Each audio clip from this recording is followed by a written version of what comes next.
اس دن آپ نے مفتی صاحب کو قبر میں لٹانا ہے, موٹی موٹی سلیں رکھنی ہے کہ نکل کے بھاگ نہ جائے کہیں نکل کے بھاگ نہ جائے. پھر اس کے اوپر مٹی ڈالنی ہے, 2-4 دن تھوڑا بہت کچھ, کوئی خوش ہوگا, جو نفرت کرنے والے, جو محبت کرنے والے, وہ تھوڑا ہائے ہائے 4 شادیوں پہ باتیں بھی گئیں. اب تو پہلے کم از کم باتیں تو سن لیا کرتے تھے, سن کے جوان ہو جایا کرتے تھے, اب وہ باتیں بھی ختم. تھوڑا سا رو گے, پھر کچھ یاد کرے گا اولاد, شاید نیک نکلی تو یاد کر لے گی, اس کے بعد ختم. اتنے مشہور لوگ دنیا میں آئے, ہم ان کی خاک کے برابر بھی نہیں ہیں.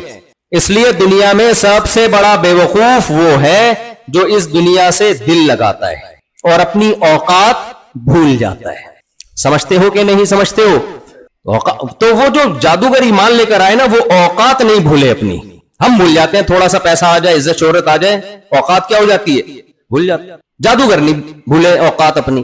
کیوں نہیں بھولے؟ ان کو پتا ہے بھائی جانا کہاں ہے, مرنا تو ہے.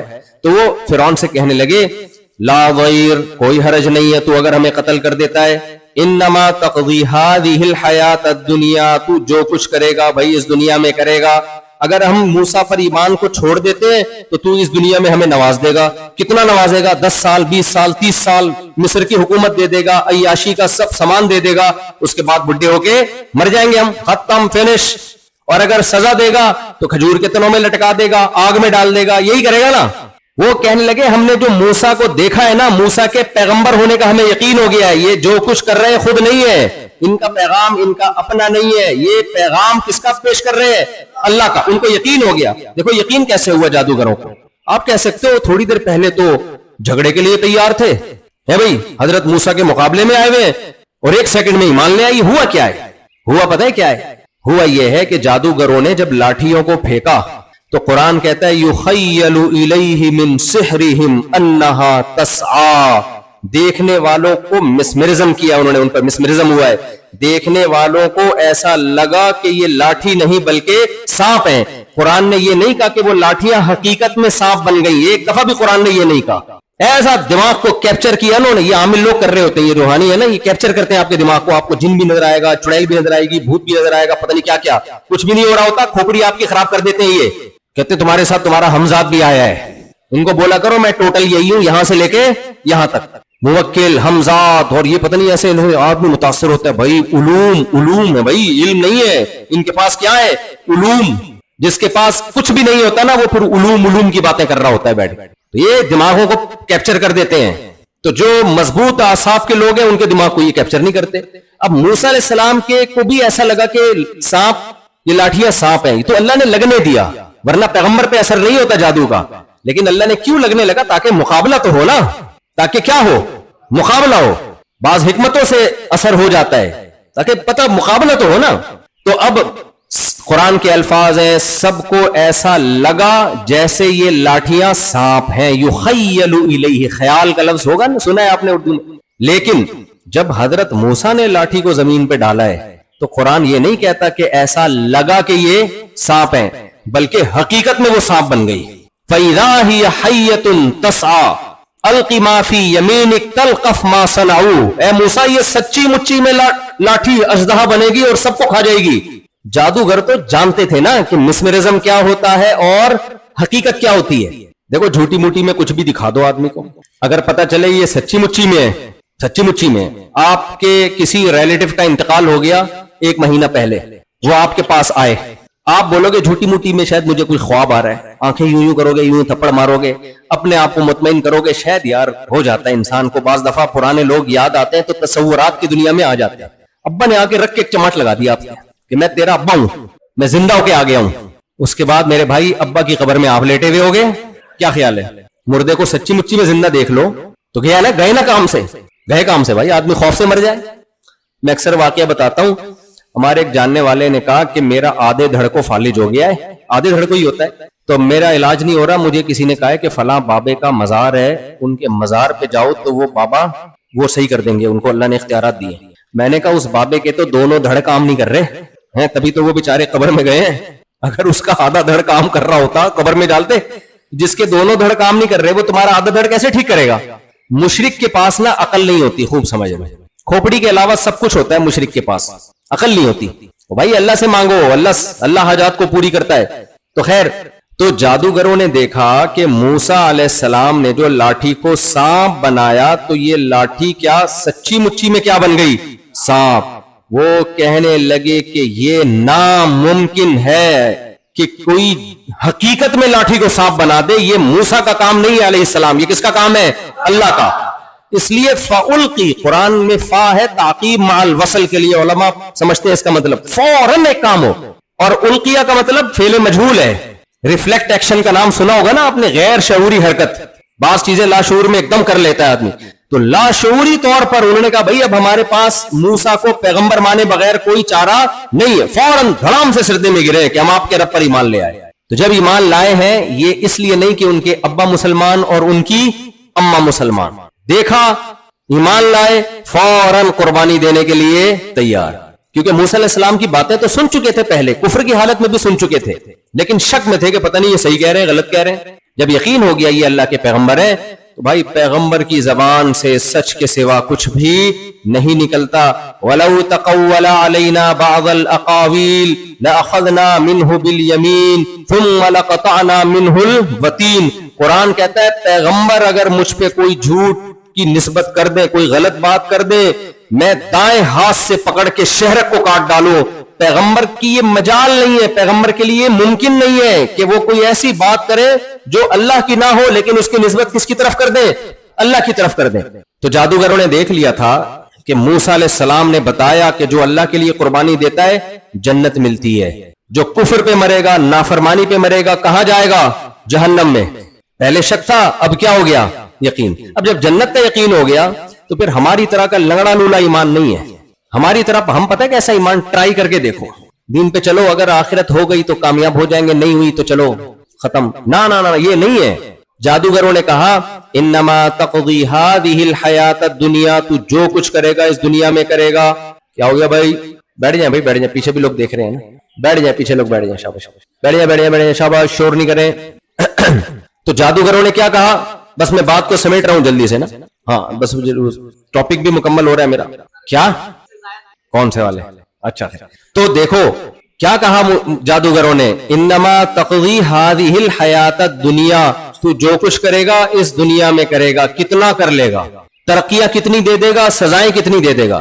انا آمنا بربنا لیغفر لنا خطایانا وما اکرہتنا علیہ من السحر، ہم جب اللہ پہ ایمان لائیں گے تو اللہ جو کچھ ہمیں دے گا تو اس کا تصور بھی نہیں کر سکتا۔ اللہ کیا دے گا ہمیں؟ سب سے پہلے اللہ ہمارے کفر میں جو ہم نے گناہ کیے سب معاف کر دے گا۔ ایمان کی برکت کیا؟ ایمان لاتے ہی الاسلام یہدم ما کان قبلا، پچھلے سارے گناہوں کی دیوار کو گرا دیتا ہے۔ دوسرا، ہم نے کلیم اللہ کے کلیم سے مقابلہ کیا ہے، اس کا تقاضا تو یہ تھا ہم پہ فوراً عذاب آ جاتا کہ ہم پیغمبر کے مقابلے میں آئے۔ ہم ایمان لائیں گے، اللہ یہ گناہ بھی ہمارا معاف کر دے گا۔ دیکھو جس کے دل میں ایمان ہوتا ہے نا اس کو مغفرت کی بہت فکر ہوتی ہے۔ آج لوگ آتے ہیں مختلف مسائل لے کر، مفتی صاحب میرے ساتھ یہ مسئلہ چل رہا ہے اس کے لیے دعا کریں، مفتی صاحب میرے ساتھ کاروبار نہیں چل رہا یہ دعا کریں، مفتی صاحب میرے گردے میں پتھری ہو گئی ہے دعا کریں، مفتی صاحب میرے گھٹنے کے مسئلے چل رہے ہیں دعا کریں، وغیرہ وغیرہ۔ ایسے بہت کم لوگ ہوتے ہیں جو کہتے ہیں مفتی صاحب آپ دعا کرو اللہ میرے پچھلے سارے گناہوں کو معاف کر دے۔ ہمارے نبی کے پاس زیادہ کیسز یہ والے آتے تھے، آخرت والے، اور ہمارے نبی بھی جب صحابہ کو کسی عمل پہ ترغیب دینا ہوتی نا تو آپ فرماتے یہ کام کرو اس سے گناہ معاف ہوں گے، یہ کام کرو اس سے گناہ معاف۔ آج ہم جب کسی کو کسی عمل کی ترغیب دیتے ہیں یہ کام کرو پیسے میں برکت ہوگی، یہ نیکی کا کام کرو صحت اچھی ہوگی، روزہ رکھو کولیسٹرول کم ہوگا، ہے بھائی۔ صحابہ کو ترغیب دینے کے لیے حالانکہ وہ گناہ نہیں کرتے تھے، وجہ کیا تھی؟ ان کو پتا تھا مغفرت اللہ کی نعمتوں میں سے سب سے بڑی نعمت ہے، قیامت کے دن معافی تلافی ہو جائے اس سے بڑی کوئی نعمت ہو نہیں سکتی ہے۔ نبی صلی اللہ علیہ وسلم نے ایک مجمع میں اعلان کیا کہ قیامت کے دن 70,000 لوگ وہ بغیر حساب کتاب کے جنت میں داخل ہوں گے جو تعویذ گنڈوں سے بچتے تھے، اللہ پہ کامل توکل کرتے تھے، اور کامل توکل کیا، اور بھی اس میں آپ نے صفات بیان کی۔ حضرت عکاشہ فوراً کھڑے ہو گئے، یا رسول اللہ آپ اللہ سے دعا کریں اللہ مجھے بھی انہی لوگوں میں شامل کر دے۔ ایک دم فکر ہوئی کہ میں بھی ان لوگوں میں آ جاؤں، یہ صحابہ کو فکر، نبی نے فوراً دعا کی اللہم اجعل عکاشۃ منہم، اے اللہ انہی 70,000 میں عکاشہ کو بھی شامل کر لے. دوسرے صحابی کھڑے ہوئے, یا رسول اللہ آپ دعا کریں اللہ مجھے بھی ان لوگوں میں کر لے. آپ نے کیا فرمایا؟ سبقک بہا عکاشہ, عکاشہ تم پہ سبقت لے گئے. یعنی یہ قبولیت انہی لوگوں کے لیے ہے جو آخرت پہ زیادہ حریص ہیں. تو سب سے زیادہ حریص تو وہی ہوگا جو سب سے پہلے کھڑے ہوئے. تو یہ صحابہ کرام کی کیفیت تھی. آج وظیفے پڑھ رہے ہیں, میرا فلاں کام ہو جائے, میرا یہ والا کام ہو جائے. بھائی اپنے آپ کو اللہ کے حوالے کر دو, اللہ کو راضی رکھنے کے لیے ذکر کیا کرو. آخرت میں دنیا بھی مانگو اللہ سے, لیکن آخرت زیادہ مانگو. اللہ کی رضا کی فکر زیادہ کرو. اللہ آپ کے کام خود ہی بنائے گا, نہیں بھی بنے تو صبر کی توفیق دے دے گا اس میں. اب دیکھو جادوگروں کا کام بنا یا دنیا کے لحاظ سے بگڑا یا کام. جادوگروں کا کام تو ایمان لانے کے بعد کاروبار میں برکت ہوئی یا بیڑا غرق ہو گیا کاروبار کا, ہے ختم. لیکن انہوں نے اپنے آپ کو اللہ کے حوالے کر دیا اور کہا کہ جو ہے اب کون کرے گا؟ اللہ. اور اللہ ضائع نہیں کرتا. فقضی ما انت قاض انما تقضی هذه الحیات الدنیا انا آمنا بربنا لیغفر لنا خطایانا وما اکرہتنا علیہ من السحر واللہ خیر وابقا. یہ بڑی زبردست کہا کہ اللہ جو بدلہ دے گا وہ تجھ سے زیادہ بھی ہوگا اور ہمیشہ بھی رہے گا. تو جو بدلہ دے گا وہ اللہ کے بدلے سے کم اور ختم, تھوڑے دنوں میں ختم. اللہ جو دے گا وہ تجھ سے زیادہ بھی ہوگا اور ختم بھی نہیں ہوگا. تو بے وقوفی ہے یہ زیادہ کو چھوڑ کے کم پہ راضی ہو جاؤ, ہمیشہ کو چھوڑ کے فنا ہونے والی چیزوں پہ راضی ہو جاؤ. آپ کے لیے شادی میں دو آپشن ہو. ایک خاتون ہے جو کہہ رہی ہے آپ سے شادی کر رہی ہوں, لیکن محلے والوں نے بتایا کہ آپ سے پہلے بھی کئی مردوں سے یہ شادی کر چکی ہے, 2-4 دن کے بعد مارکیٹ سے کیا ہو جاتی ہے؟ شارٹ, بھاگ جاتی ہے. اور ایک بیوی وہ ہے جو اس سے خوبصورت بھی زیادہ ہے, اخلاق میں بھی اچھی ہے. لوگ کہہ رہے ہیں یہ خاندانی آدمی کی بیٹی ہے, یہ جب شادی کرے گی تو اس کی ڈولی آئی ہے, کھٹولی نکلے گی, جنازہ نکلے گا, خود تمہیں چھوڑ کے کبھی نہیں بھاگے گی. پہلی والی بدصورت بھی ہے, رپورٹیں بھی کلیئر نہیں ہے اس کی. رپورٹس یہ ہے کہ یہ پہلے بھی کئی دفعہ اس کی شادی ہوئی ہے اور طلاقیں لے کے بھاگتی ہے. یہ تو کس سے کرو گے شادی؟ جب تک نوجوان کو شادی کی مثال نہ دی جائے سمجھ میں ہی نہیں بات آتی ہے. وہ جادوگروں کی گھنٹے سے مثال دے رہا ہوں, کوئی سمجھ میں نہیں آئی ہوگی ان کو, یہ مثال سمجھ میں آ جائے گی.